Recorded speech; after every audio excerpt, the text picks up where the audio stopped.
Di's going to introduce George. Right, good morning everybody. You can hear me, can't you? Yeah. It's my pleasure to introduce George to us today. He comes from Belgium originally, arrived here in 1951. George, go on the other side. Then I can get off there. And he's been in Australia ever since, this lovely country, and he loves being in Australia now. George was originally a pharmacist, but when he was, 49? He decided that was rather boring. So he formed his own consultancy, and he consulted on medications given to people in hospitals and prisons mostly, and found that very much more interesting. And now, George is my bowling partner. Great pleasure that I ask him to tell us now about his family's doings. Thank you, Di.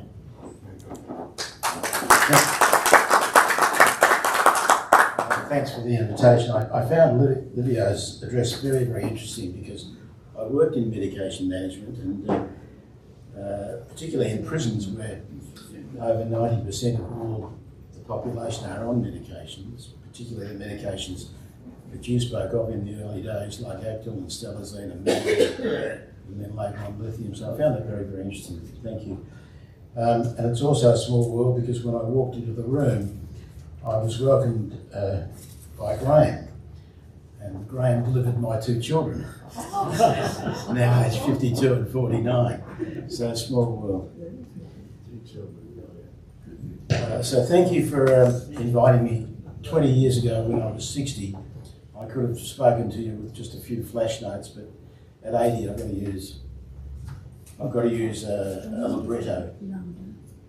So when Diana extended the invitation, she asked me to speak about my parents' remarkable lives, so I hope you find it of interest. My dad, Leo, was born on the 19th of December 1912 in Lodz, Poland, into a struggling Jewish family.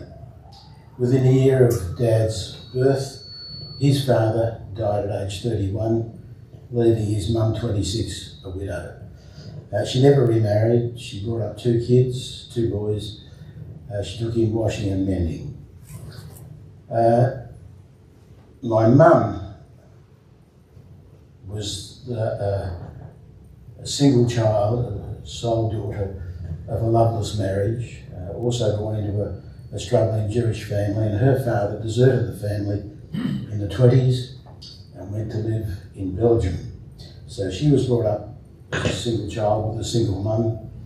Fortunately, both had large extended families, which helped, but life was still a struggle. Anti-Semitism in Poland had been endemic since the 20s. Hatred of Jews had been endemic. But in the early 20s, it became open and it made life very difficult. Jews were limited into the trades that they could be accepted into the professions, and universities had quotas. So the discrimination was state sanctioned. My dad was blessed with a photographic memory, and he matriculated near the top of his class, but going to university was not a possibility because of the quotas. So he took an apprenticeship and became a textile engineer. My mum, they didn't know each other at this stage, my mum worked as a secretary. In 1933, my dad joined the Polish Army as a reservist, and because of the state-sanctioned discrimination, it was almost unheard of for a Jewish person to obtain the rank of an officer. But Leo became a lieutenant in the Polish Army. So my mum and dad met in Lodz in 1936, they married in 1938, and they lived very modestly in a small flat together with their two mothers. Leo worked for a German textile mill, and Irene worked as a secretary. There'd been speculation of war for many months, and in early 1939, a directive came from the head office of the textile mill located in Saxony in Germany to close the mill, sell the stock, sell the machines, and sack the workers. So that was a very good indication that there would be an invasion by the Nazi Third Reich. Knowing the Reich's well-publicised Jew hatred and persecution in Germany, Leo's mum pleaded with Irene and Leo to leave and go to Russia to escape the oncoming invasion by the Reich. But Irene refused to leave because her mother refused to leave, and she said she wasn't going without her mother. So they all stayed. And on September the 18th, 1939, which was about a year after Mum and Dad had married, Hitler's army marched into Lodz. And that's where the nightmare began. Jews were progressively rounded up by the SS or the Gestapo or the Wehrmacht, and many Polish Catholics were enthusiastic in handing up Jews who they knew. In fact, it was a friendly neighbour who lived in the same block of flats as Mum and Dad who led the Gestapo to their door, and then he stole their possessions. They were given minutes to collect their things and pack, and they were herded into hell, the Lodz Ghetto. The Lodz Ghetto, I still get emotional. I've known this story all my life, and I still get emotional. The Lodz Ghetto was a slave labour camp established by the Nazis. It was an area of about 4 square kilometres, with 1.5 square kilometres habitable, into which approximately 160,000 Jews were herded. Now, to put that in perspective, I looked up, for the purpose of this talk, I looked up what the density was in one of the most crowded cities in the world, Mumbai. And they have 32,000 people per square kilometre, which is 48,000 per 1.5 kilometres, compared with 160,000. 160,000 people crowded into 1.5 kilometres. The inmates lived in appalling squalor. Most of the ghetto living areas had neither running water nor sewerage, and living conditions were cramped and filthy. All inmates were obliged to wear the yellow Star of David on their outer garments, and the ghetto was enclosed by wooden fences and barbed wire. And in April of 1940, it was sealed off to the outside world. Guards patrolled the perimeter with Alsatian dogs, and anyone who approached the perimeter was shot. All able-bodied Jews were forced to work as labourers in horrendous conditions. Anyone who was not productive was sent to the gas chambers and the ovens on the daily cattle transports which left the ghetto. Over its 4.5-year existence, more than 250,000 Jews passed through the Lodz Ghetto. About 44,000 of these died of either malnutrition, starvation, or disease. And the survivors were progressively deported to extermination. Now remember, these were not POWs.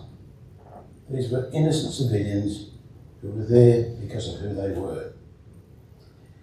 In his testimony written in 1980 for his grandchildren, my dad chronicled the events of his childhood and my mum's life together. And here is the opening paragraph that he wrote on the Lodz Ghetto. So these are my dad's words, not edited. The Lodz Ghetto was a monster creation of Hitler's clique, beyond my possibilities to describe, where every day hundreds died of various diseases, but mainly from hunger. There were over 100 factories in the ghetto, and every person over the age of 7 had to work. We worked at different jobs and always had to fight for our survival. We lived and subsisted in squalid, cramped conditions. Those inmates who were not productive or became ill were sent to the extermination camps. Hunger was our enemy and malnutrition was rife. Each day, corpses were collected from the streets by specially assigned ghetto inmates and piled onto horse-drawn carts. Winters were particularly difficult and harsh with no heating, and many corpses were found in the snow each morning. We lived by our wits, and with luck and just mere chance, Irene and I both survived.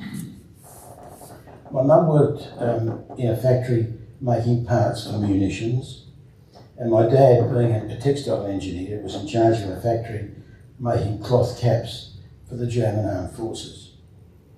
Dozens of people worked there. In his testimony, Leo related many stories about the ghetto. Some were too awful to repeat, some were inspiring, but I'll share two with you. The first is a story of heroism. The factory that Dad managed received cloth, linings, thread, templates and other items necessary to make the various caps. And inmates skilled in textiles worked in the factory. Leo decided that he could help save some of the elder inmates by giving them seemingly productive tasks, and he provided work for them in a very ingenious way. He set up quality control tables, seating several elderly inmates to check the stock coming in and check the caps going out. Their purpose was to closely inspect and measure the incoming materials and also inspect the caps in various stages of production, inspecting the stitching, the linings, the finished product, the packing. These elders sat and inspected, which greatly impressed the fastidious Germans.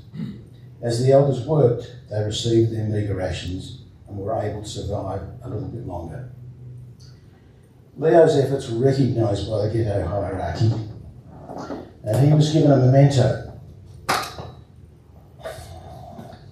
He was given a memento which was manufactured and put together by a silversmith and a bootmaker using melted down Polish coins and shoe leather.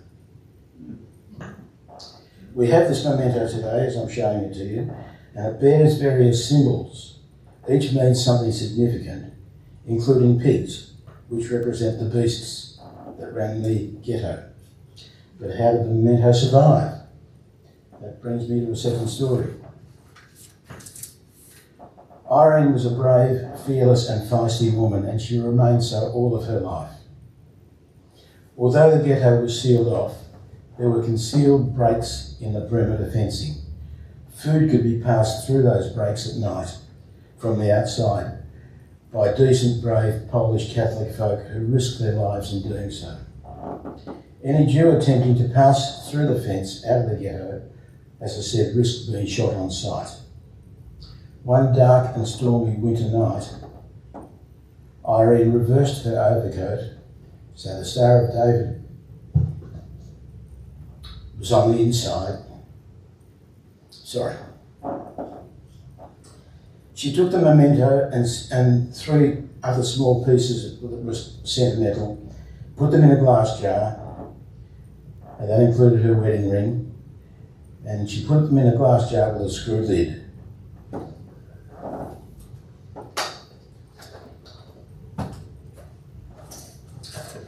So that she took my grandfather's tie pin, my grandpa's wedding ring which he left at home when he deserted the family, and her wedding ring.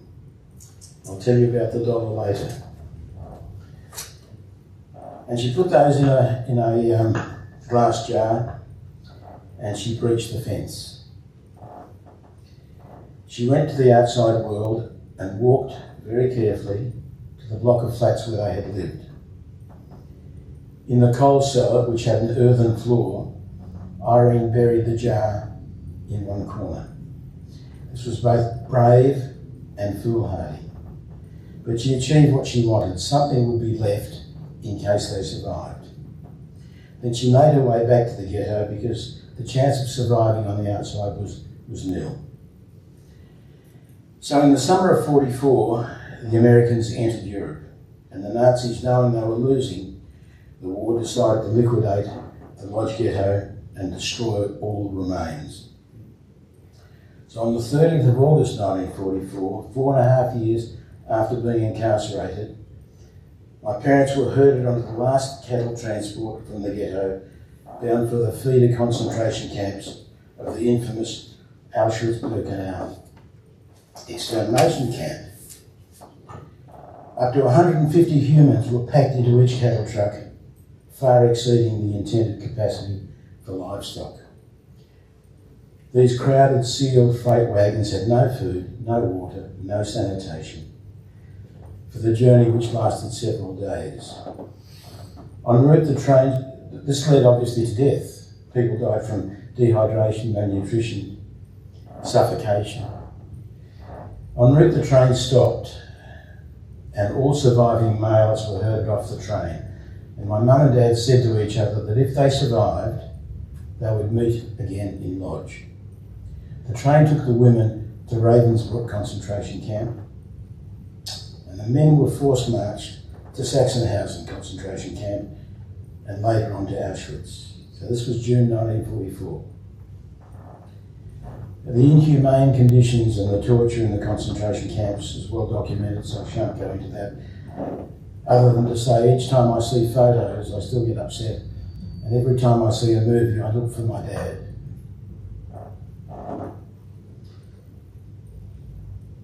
In late January 45, so that was June 44, June 44. In late January 45, Auschwitz was liberated by the Soviets, who also liberated Ravensbrück in the April. Both my parents were ill, emaciated and starved. My dad was infected with typhus and weighed 45 kilos. He and my mum had both suffered unspeakable things, but by miracle they'd survived. My dad later said that 3 things contributed to their survival: luck, determination and a tough childhood. So they each separately made their way back to Lodge. My mother arriving first and Dad arriving much later because he'd been hospitalised for the typhus and the malnutrition. In Lodge, they found each other in May and they searched for relatives. None were found. Over 70 members of the family, aunties, uncles, cousins, grandparents had all been murdered. My mum and Dad went back to the block of flats where Mum had hidden the mementos, only to be turned back by the caretaker and the people living there, including the one who'd stolen their possessions. My dad had met up with a Catholic friend, Jan Karski, with whom he'd been at high school and also in the army. Together with Jan, Mum and Dad returned to the building. Jan held the residents at bay with his service pistol, while Mum retrieved the precious buried jar. You might want to take note of the name Jan Karski. Jan Karski was a real hero. He was an amazing human being. He ended up living in America, and he kept in touch with Mum and Dad, and in 1993 he came to Australia to visit them and stayed at their home. So there being no relatives remaining in Lodge and the anti-Semitism still being rife, Irene and Leo decided to go to Brussels to look for Irene's dad, who for some 20 years had been living in Brussels with a Flemish lady named Felicia Goosens. Upon arriving, Felicia told my parents that Jacob, her father, had also been murdered.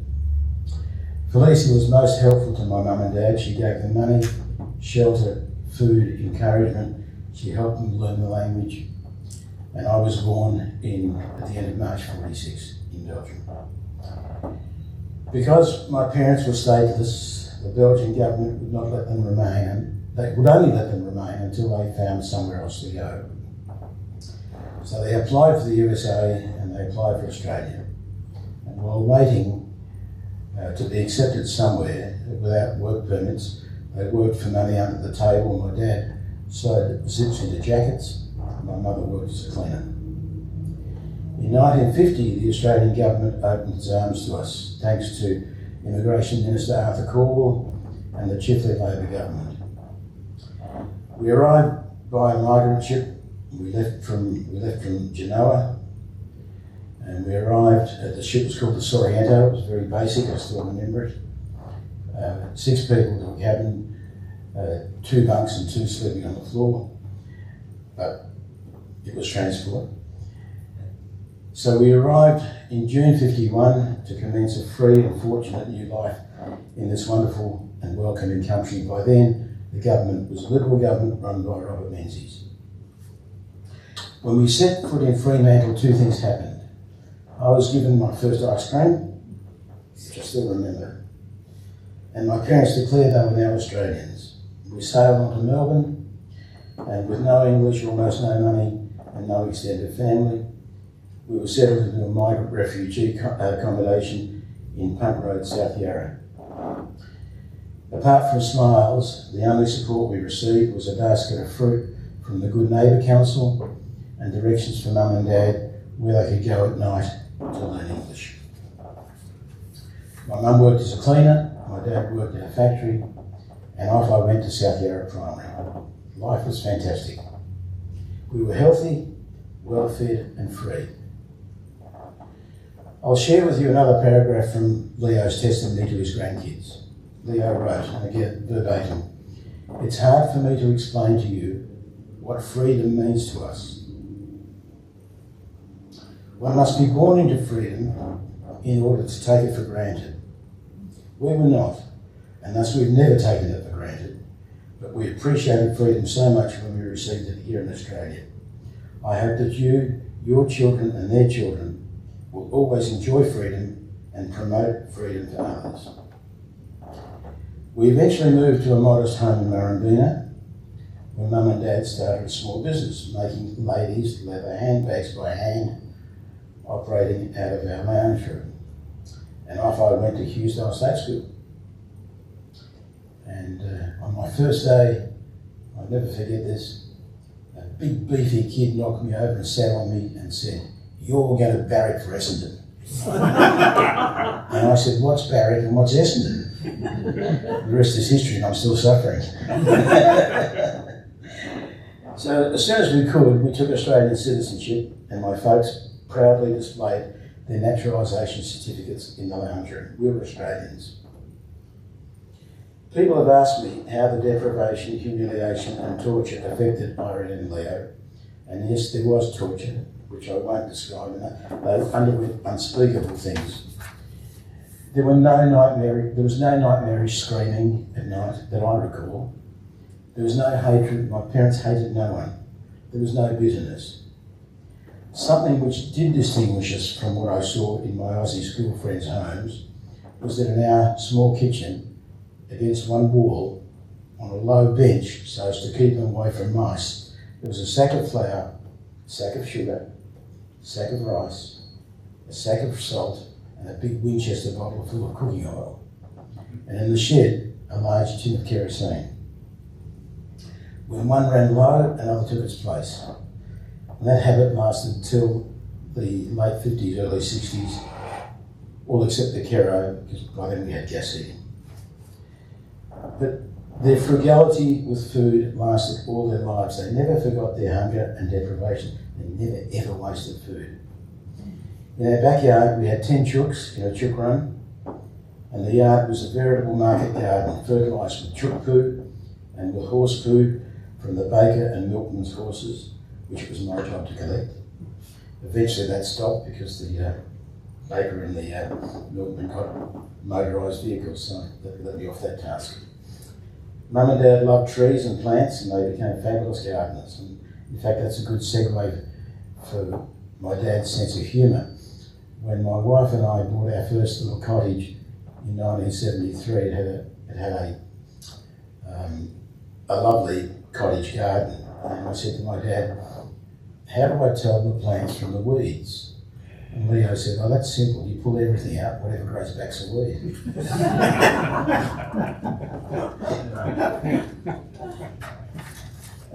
Mum and Dad, as they got on their feet, they helped to shape that garden. It was a really lovely garden. As they got on their feet, they did many good deeds. They were people of strong but quiet leadership, and they stood firm where others may have faltered. Over the years, they helped many folk who were less fortunate. They weren't judgmental. They very rarely spoke badly of people. They had true friends and really deep friendships over a really wide range of ethnicities, socioeconomic, people from different socioeconomic areas, different professions, different trades. There were always people in our home. And when they led from the front. They never hid behind others when standing up for what they believed was right or against what they thought was blatantly wrong. I could give examples, but it would take too long. They believed that there are moral reasons to care, to act, and to change what is wrong and to try to make it right. Thus, they were never bystanders. I refer to them as upstanders. They stood up for what they believed was right. Irene and Leo each died at the age of 98, which was quite remarkable. And their legacy of survival being a son, me, 2 grandkids, and 5 great-grandchildren. When referring to the Holocaust, the term never again is often used. But could this happen again? As a boy growing up in post-war Australia, I never felt physically unsafe or discriminated against or hated as an Aussie Jew. That's not to say there wasn't bigotry or anti-Semitism here, but it was at a low level, at a veiled level, pretty much in-house and not common in everyday life. You didn't see it in the streets. Sure, Jews were quietly not permitted to join some golf clubs or attend some private schools or join the Melbourne club, but Jews weren't the only people treated that way. It was common in the 50s to see job ads say Catholics need not apply. First Nations people weren't allowed to vote. Asian people were excluded because of the white Australian policy. It was an endemic underlying discrimination, but it wasn't proactive and out there. So these blatant examples of ignorance and prejudice became completely unacceptable over time, and rightly so.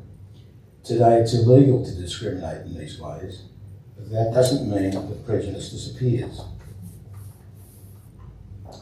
Today many Australian Jews feel suspected, hated and even threatened. Not by quite veiled prejudice, but by active, hateful, open racism. And we feel it from multiple directions. From the far right, from the radical Islamists, from some supposedly progressive people, and political parties on the very far left.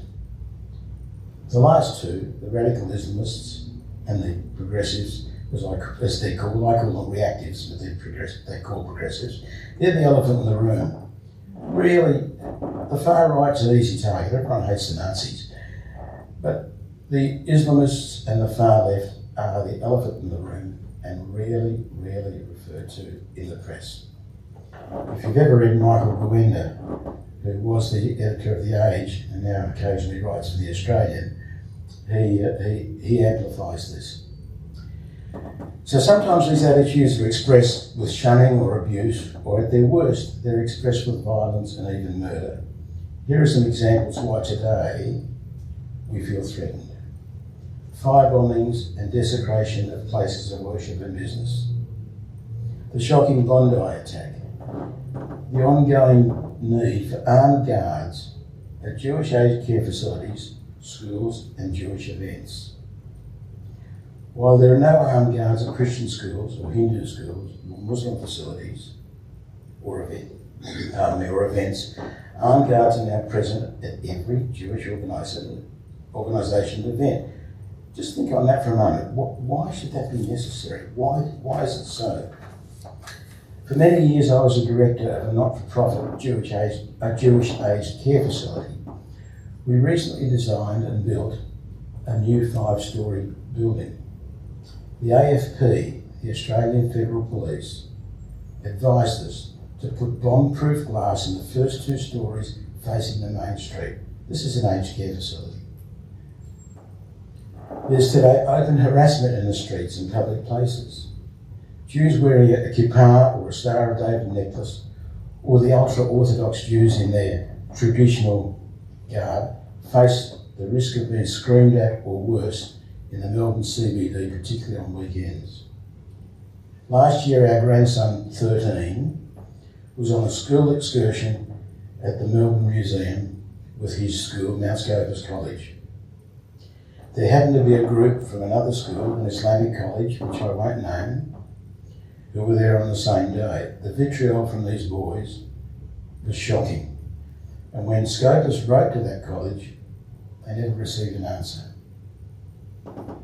Jewish students at uni are openly harassed on campus. My 20-year-old grandson, studying at Monash University, now prefers to take as many lectures as he can online, so he doesn't have to walk through those protests. He doesn't step back. He's like my mother. He's a boxer. He's a very good footballer. He's a big boy, and he doesn't step back. But he prefers to now take as many lectures as he can online. Jewish performers and artists and academics have been doxxed and vilified and subject to online abuse. In fact, the internet is so full of hateful vitriol that my daughter, who's an author, has removed herself from all social media. And so it goes. This new hatred is focused clearly and exclusively towards Jewish Australians, making this the most difficult time for us since Jews arrived here with the First Fleet. Both my parents and their generation, and indeed mine, thought of Australian life and Jewish life as being a perfect cultural fit. And after the Holocaust, there was nothing to fear in Australia. Never again was the mantra. So how has it come to this? That Jews are facing the greatest threat ever in Australia. The proactive bigotry has emerged from the sewers, from what I call the sewers of hate. Richard Lancaster, the senior counsel assisting the Anti-Semitism Royal Committee, last week questioned how anti-Semitism could still exist following the Holocaust and the lessons learned from that tragic moment in history. He said anti-Semitism was not a belief. He called it a virus, and he said, like a virus, it mutates. Right now, we're living in a world where outrage and extremism are the currency on social media, and it's fueling an epidemic of hate. And where certain public figures and far-left politicians and so-called influencers stoke division for their own ends. The current cultural conversation rejects nuance, it rejects thoughtfulness, it rejects curiosity, and it rejects tolerance. Instead, the default is tribalism and aggression. In this climate, old hatreds, many of which are important, are encouraged to blossom. And as a Jewish person, this is not just theoretical. Those comments, that hatred, that aggression, are real, and it's frightening. Because not long ago, our own neighbours turned upon us. It could happen in any other country, and we can't help feeling that it could happen to us here.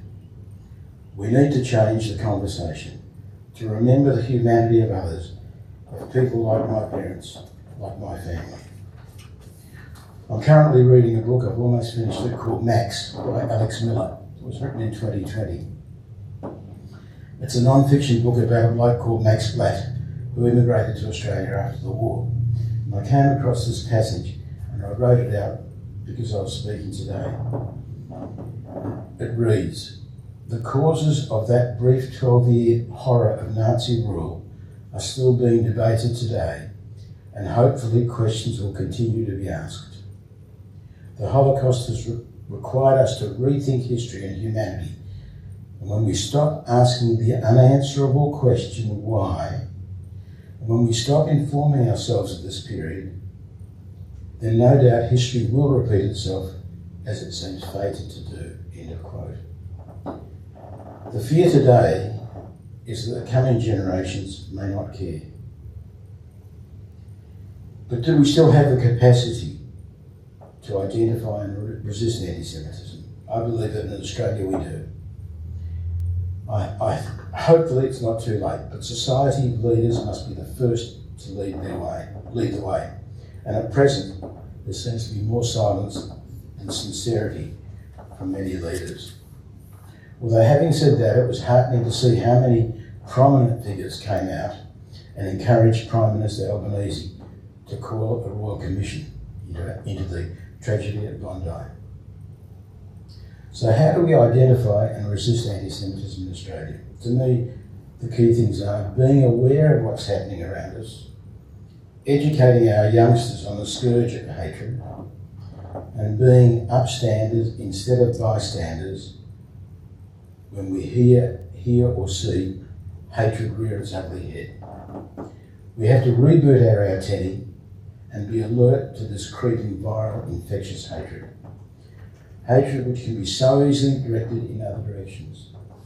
To people of colour, of different ethnicity, to disabled people, to people of diverse sexual preference, or of differing religious beliefs. And really, anti-Semitism is the canary in the coal mine. So I'm going to leave you with two quotes. The first is from Pastor Martin Niemöller, a Lutheran pastor in mid-20th century Germany who died in 1984. Niemöller was a complicated figure. He was initially an anti-Semitic Nazi supporter, but his views changed after he was imprisoned in a concentration camp for speaking out against Nazi control of churches. In fact, Niemöller was in the same concentration camp as Leo, Sachsenhausen. He was there between 38 and 45, although Leo said, to his best knowledge, he never came across Niemöller. So Niemöller said of the Nazis, first they came for the socialists, and I did not speak out because I was not a socialist. Then they came for the trade unionists, and I did not speak out because I was not a trade unionist. Then they came for people with physical and mental disabilities, and I did not speak out because I was not one of them. Then they came for the Jews, and I did not speak out because I was not a Jew. Then they came for me, and there was no one left to speak out for me. The second quote is from the 18th century Irish-born statesman Edmund Burke, who said, "The only thing necessary for the triumph of evil is for good men to do nothing." Thank you.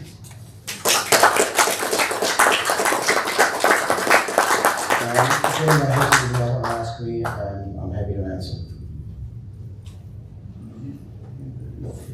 Oh, I'll tell you about the dollar. My mother had sewn into the hem of her coat, both in the Lodge Ghetto and in Ravensbrück, an American dollar. An American dollar could buy food for a family for a week. So that was one of the things this wasn't in the glass jar. In the glass jar was the memento acknowledging my father's heroism, my grandpa's wedding ring, which he left at home when he deserted the family, my mum's wedding ring, and my grandpa's tie pin. That was, the dollar was in mum's coat until she was liberated.